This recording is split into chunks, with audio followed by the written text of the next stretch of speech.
What is good mga champion, and welcome back to another video. For today's video guys, I would just like to share with you that probably the answer to all your trading dilemmas is not to overcomplicate things. Okay? I have come across a lot of traders, I have come across a lot of people that have known everything. Okay? From SMC, from ICT, from Wyckoff, harmonic patterns, and all indicators out there, alam nila.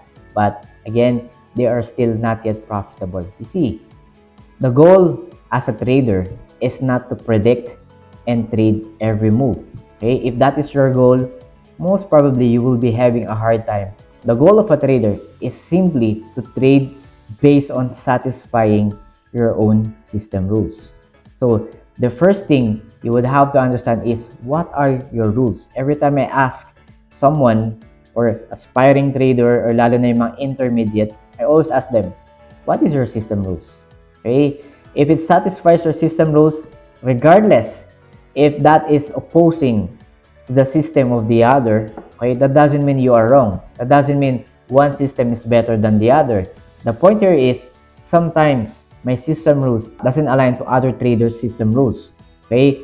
Maybe this time, it is an opportunity for me to buy. But for some system, it is a sell but doesn't have the same timing as mine. So that doesn't justify that I am wrong, or that doesn't justify that that other trader system is correct. So the point here is, if it satisfies my system rules, then definitely I know I am trading on a high probability trade. Don't complicate things. Make it more logical when it comes to decision making. So again, thank you so much to all my TFP VIP champion students all over the globe, subscribers, followers, and sa lahat ng mga sumusuporta. So if you want to become a student of mine, you may want to check out my TFP Champion VIP program. Just check all the details at the description below. So without further ado, let's get straight to our charts.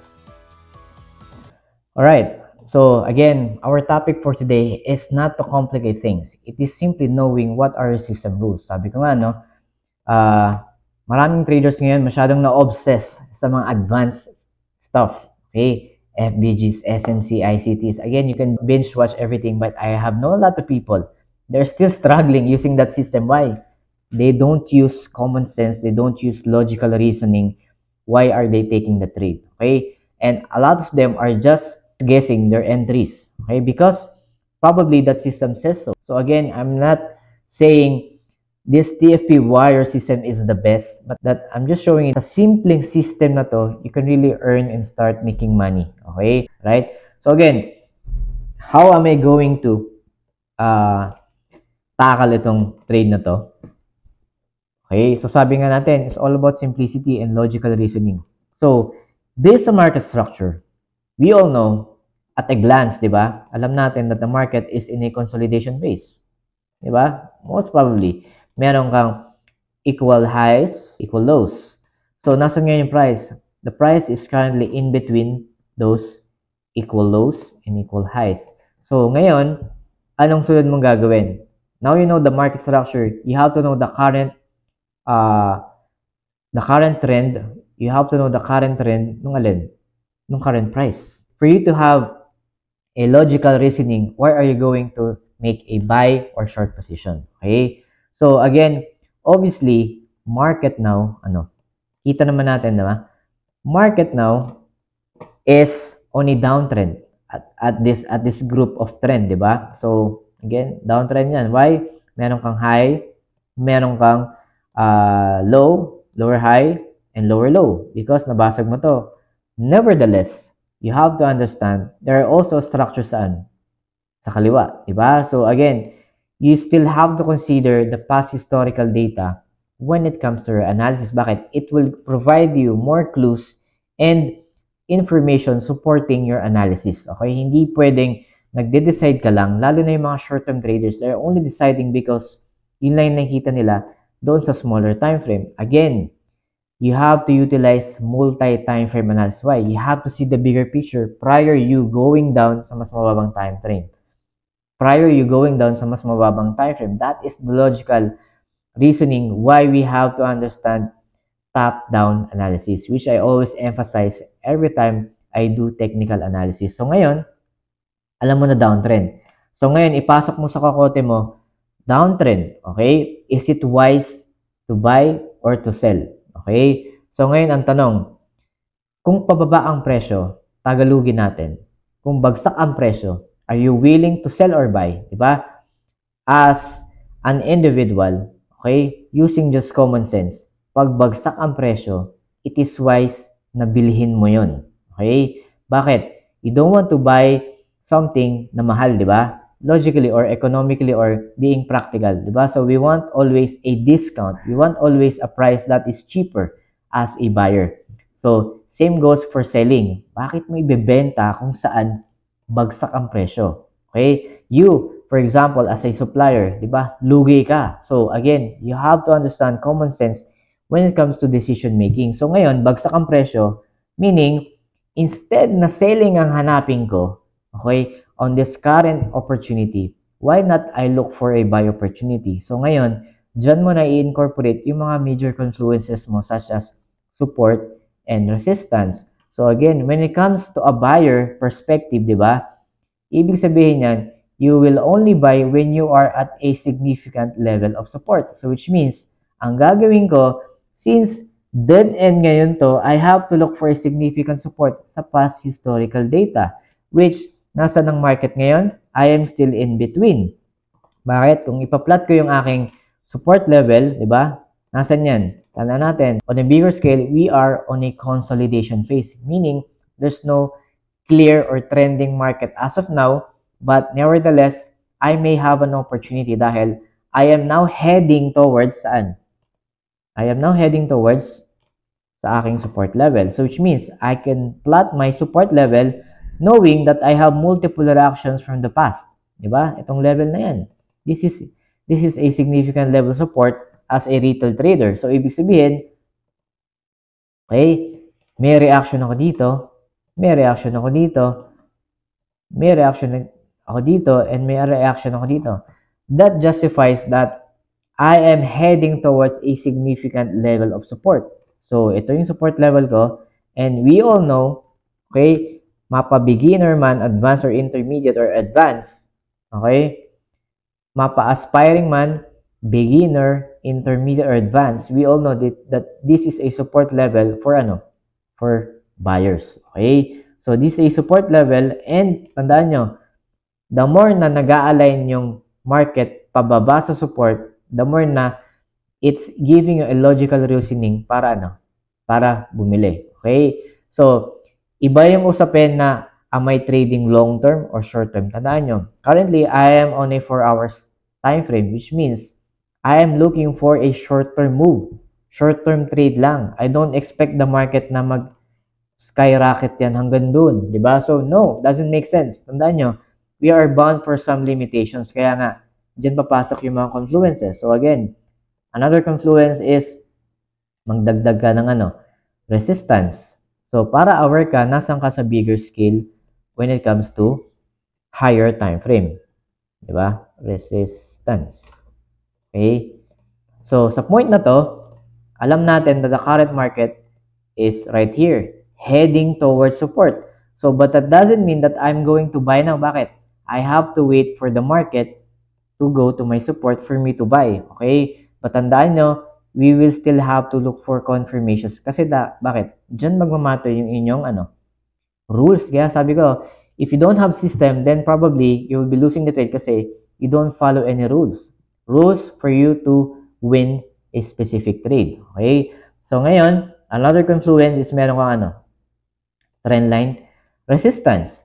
So ibig sabihin nan, if you're going to buy, you are bounded by this limitation lang. Most probably hanggang dito ka lang, 'di ba? Sa area yan. Okay? But again, we cannot really speculate because tandaan mo, anything can happen. Pwedeng tumagos yan, tumaas. But ang point dyan, we know where is our boundary pagdating doon sa limitations ng ating trading range. Okay? So ngayon, ibig sabihin yan, kung nasaan, kung nasa gitna pa yung market, then, again, logical reasoning, why would I buy now if I can buy to a specific price na mas magbibigay sa akin ng mas high probable na buying position. So, ngayon, dyan mo incorporate na kailangan you have to be patient. You have to be disciplined.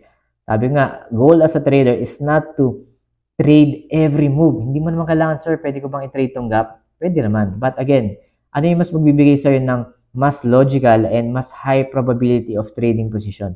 Hindi doon ka sa level of support, di ba? So again, I have to wait for the market to react muna to a certain significant key level. So, at this point, okay, I have to wait. Okay, so kung makita natin, ito yung isang misconception na nakita ng lahat. Okay, trend is your friend concept. Tandaan nyo guys, trend is your friend concept doesn't always justify na you have to trade again with the trend. Okay, so obviously, the trend is what? Diba? Kung ito yung titignan natin grouping, diba? So sabi ko nga, it is important na alam natin yung pangkalahatan, but nevertheless, ang ginagawa kasi ng mga normal na traders, retail traders is they always focus on what they're seeing dun sa current market, lalo na yung mga nasa lower time frame. So, if I'm going to look at this grouping, di ba? Technically, ano yan? Kung nandito tayo sa grouping, technically, this is a downtrend. So, ano nakikita ng lahat? I may have to look for a selling opportunity kasi downtrend, di ba? Sabi daw, trend is your friend. So, I don't have to trade against the bias. So, plus, ang nakikita ng lahat is ano? Huge bearish candle. So, again, ang nakikita ng lahat is a huge bearish candle. So, for them, at an instinct, di ba? Instinct nila is to sell. Bakit? Eh, bearish yan eh. Anong gagawin ko? So, ibig sabihin yan, ang pwede ko lang opportunity ngayon is selling. So, anong gagawin nila? Most probably, people are diving into selling this position kasi meron daw momentum yung sellers. Which is correct naman. Nevertheless, dyan na papasok yung multi-time frame analysis. Okay? So, don't be tricked by what you see as of now. Tandaan nyo, nasa ang level ka? Nasa key level of support. So, tandaan mo, support meaning there are a lot of buyers dyan. So, anong gagawin mo if makakita ka ng mas malaking huge bearish candle? Maybe you want to check sa mas mababang time frame, ano na yung ginagawa nila sa loob ng 4 hours na yan? Ano ba yung nangyayari sa loob? So, bababa tayo ngayon ng 1 hour to check, is there any confluence or structure na para makabili ako or an opportunity for me para bumili? Then, I have to look deeper doon sa time frame na yan. So, bababa ako ng 1 hour. Okay? So, sa 1 hour, ano nakikita natin? What we're seeing here is simply all bearish candles. So, at this point, ang inisip nila, bearish. So, ibig sabihin, I will just try to sell off. Okay? For most people, yun ang iniisip. Okay? Again, I'm not saying lahat, but again, the majority. Bakit? They're seeing this, mag-a-align yan sa logical reasoning nila na downtrend, at the same time, bearish candle.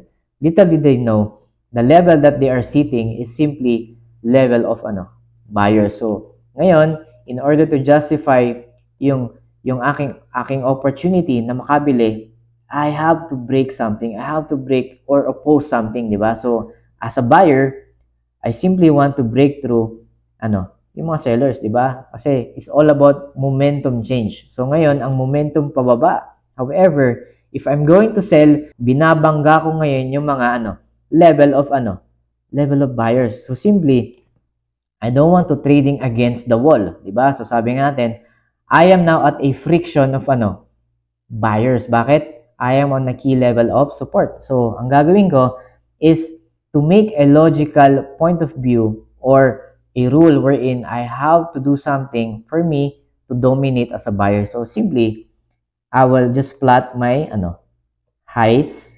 Bakit? Yan yung bearish candle na kailangan mag-push through ako. Bakit?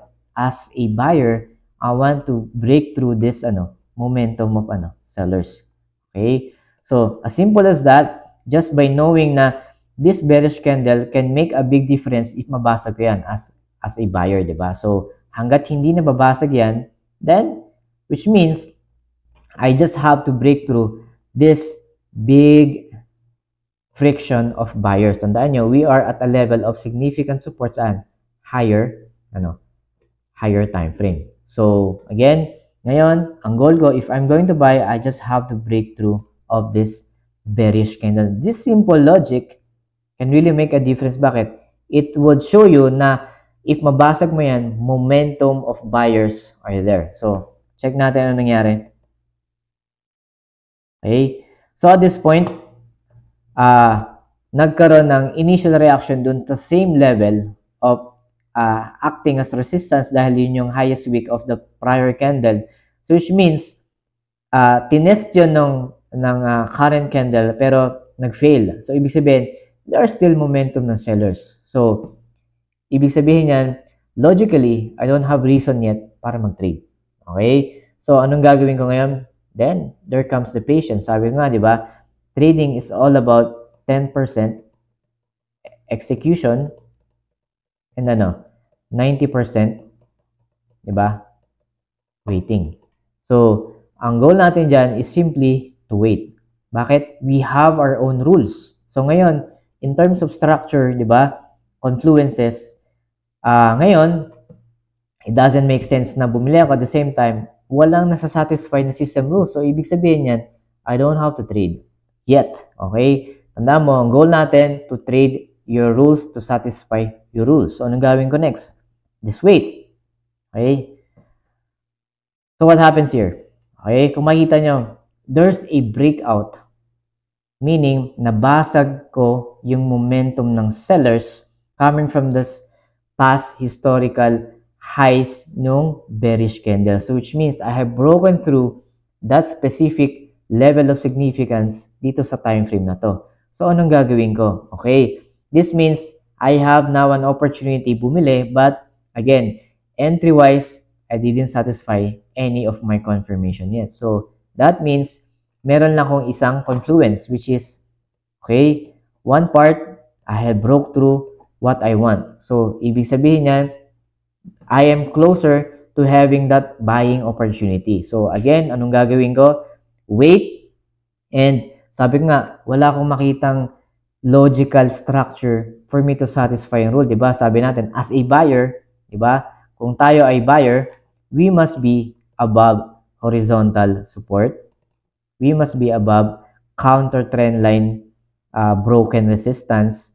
And we must be above, diba, trend line support. Kailangan mag-align yan para maging high probability trade entry. Okay? So, which means, kailangan ganito yung makita ko sa mas mababang time frame for me to have a logical reasoning for me to execute yung trade. Okay? But as of now, I only have a candlestick confirmation wherein nabasag ko yung momentum ng prior candle, which is yung bearish. So, ngayon, there's a bullish momentum, pumapasok na yung mga buyers, so there are engagement na ng mga buyers. So, anong gagawin ko? I have to go down sa mas mababang time frame to look at specific structures para magkaroon ng sense yung aking analysis. So, ngayon, mas nagkaroon ng structure. So, meaning, mas may chance ako magkaroon ng mag-add up ng mga confluences if it satisfies yung rules. So, again, nakita naman natin, based sa TFP-WAR system, basic system, for a buy, I must be above certain levels. Okay? So, ano yung mga certain levels na yun? Kung makita nyo, meron ako ditong nabasag na trend line. So, since nag-consolidate yung price, kung makita nyo, nagpabalik-balik yung price dyan, I must say, kukunin ko yung last peak nung resistance na yon. So, yung swing high na yon. So, ito yon. Diba? Coming from this point, okay, point na to, and this point. Kasi yun yung updated natin na level. Kasi ito yung past, okay, nag-react siya, same level. So, again, I can use that as the anchor point for me to connect yung aking counter trend line resistance. Which, anong ginawa ng market? Diba? Nabasag na, logically. Okay? So, ngayon, I am now above two confluences. Ano yan? Counter trend line resistance na nabasag or broken counter trend resistance, and I am now above what? Horizontal support, which happens to be the past resistance. Okay? So, ngayon, ibig sabihin yan, how about trend support? Ngayon, wala akong logical trend line support. Ang goal ko lang, since sabi nga natin sa rules, diba, at least two confluence is pwede na, at least. Diba? So, this area will be my HPT zone. Dito ko ngayon mag-aabang ng ng buy opportunity dito sa above ng horizontal support because again, I already have broken tong counter trend line resistance. So, ang goal ko lang, makabalik yung price and that's it. I can execute a trade as a long position using this basic confluence system. Okay? So that provides me a logical reasoning para mag-enter. But as of now, does it satisfies na yung aking execution rules?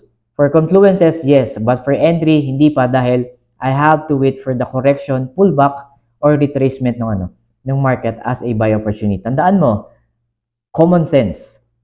We never buy kapag ang market ay tumataas. We want to buy at a cheaper price. So, ibig sabihin yan, hanggat maaari, mabili ko yan ng pabagsak. Okay? So, we just have to wait for the market na mag-correct siya dito sa aking high probability trade entry as a buy. Okay? So, itong area na yan. So anong gagawin natin? All I have to do is wait. Wait for the market to materialize based on the system rules. Okay? So, I may have different system or rules during this time for some other traders. Bakit? For some traders that are trading selling. Bakit? Dito mag-a-align yung kanilang opportunity and trade hanggang dito. So, again, that doesn't make na I am wrong or that doesn't make that they are correct or wrong. So, again, it just satisfies their timing, their rules during the timing. And for me, my rules doesn't satisfy yet based sa timing na to. So, I may have opportunity later on. So, yun nga iniintay natin, di ba? So, all I have to do is wait. Okay? One thing is, tandaan nyo, confluence lang din naman na pag-usapan or HPT. I can also spot itong HPT zone, di ba? Bakit? Market can go deeper kasi pwedeng mag-correct ulit yung market or magkaroon ng bounce point dito sa significant 4-hour level of support, di ba? Pwedeng mag-bounce ulit yan, di ba? So again, it will satisfy also my system rules kasi bakit? I am above horizontal support and I have broken counter-trend resistance. So there's also a possibility na pwedeng pumunta yan dito. But nevertheless, point ko dyan, what you can do, you can have options of using buy limit, okay, for both.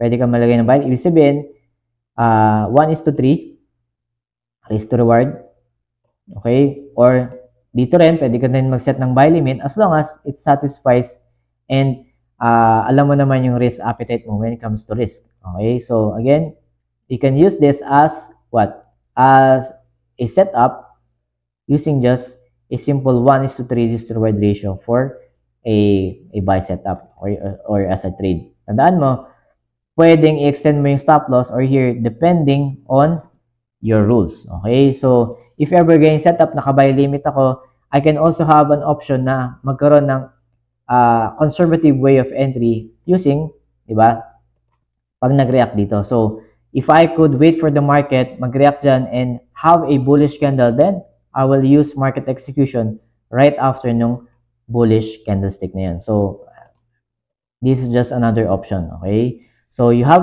option of buy limit dito. Okay, buy limit dito, ibig sabihin, will give you options, di ba? Okay, ito yung una. If pumatak dito, matitrigger yung entry natin sa ilalim or dito. Okay?